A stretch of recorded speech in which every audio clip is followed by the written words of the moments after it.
A spate of violent incidents on our buses has left drivers shaken and unions calling for urgent change.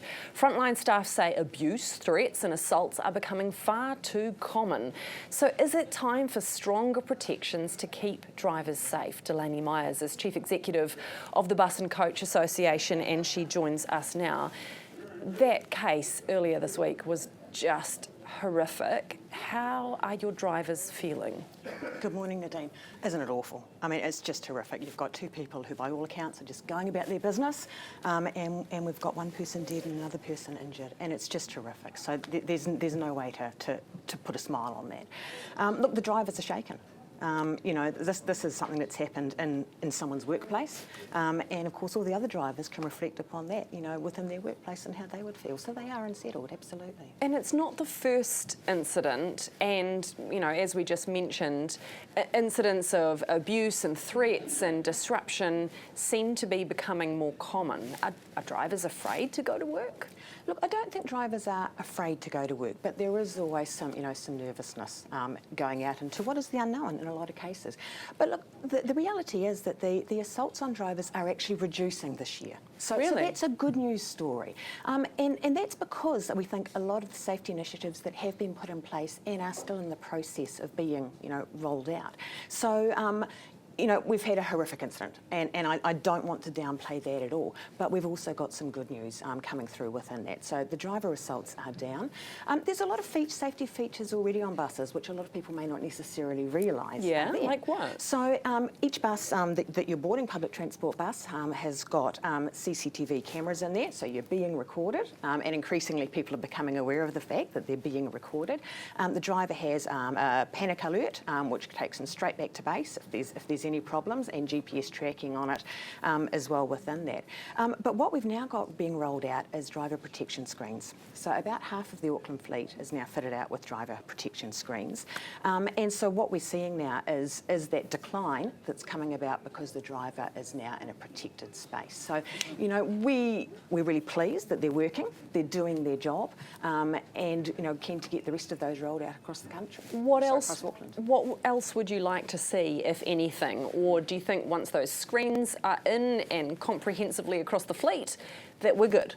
So look, the screens are a really great way of protecting drivers. But what we want to do is obviously have individuals feeling safer on public transport as well. So there's a couple of really good trials that are coming up. So one of those is live monitoring of the CCTV. So that's a trial in place at the moment on 110 buses, which actually enables the control room to see exactly what's going on those buses. Because of course, let's remember, the driver's job is to drive the bus, not to watch what's going on over his shoulder. So that's a really important trial. And next year there'll be a rollout of our community safety ambassadors. So more people who are actually there to ride the bus, to monitor the bus, to check in on people. We've got the Crime Stoppers initiative, which is back up and running. So you can text 4030 if you're concerned about anything that you're seeing, and that will get action. And of course, we've got 111 if it's an emergency that's going on. But we'd like to see a rollout of audible alerts. So those are being explored at the moment. And what that is... So what would that be, like a whistle or an alarm or something? Yes, and it's alarm basically. So if the driver notices that something's going on, the driver can actually hit the alert, and it sends out audible alert throughout the bus, internally and externally, to basically alert people that there's something going on. Because of course, most people when they're riding the bus are sort of, face down in their phone. They're not actually aware of their surroundings. And so quite often, as we know with things like burglar alarms, a sudden siren or alert is quite often enough to actually stop people from any kind of antisocial behaviour.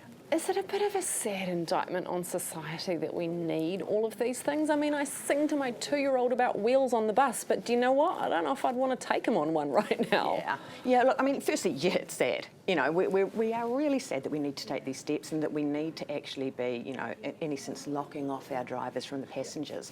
But that's the reality of it. But I think we need to put this into context. So, in Auckland, it's 1.7 million bus journeys every week. So it's not a case of buses are unsafe. We've got some antisocial behaviour that unfolds sometimes on buses, just like it's sometimes in a supermarket, sometimes in a kid's playground. So the challenge really is a societal challenge. It's around people's behaviour is sometimes not very good, and sometimes that happens on a bus. So I guess our message to people would actually be to say a bus is a safe place. It's a horrific incident that's happened, but actually it's a real outlier, and people should feel comfortable and confident taking public transport. Do people still say thank you to the bus driver? Occasionally. Occasionally. And they love it.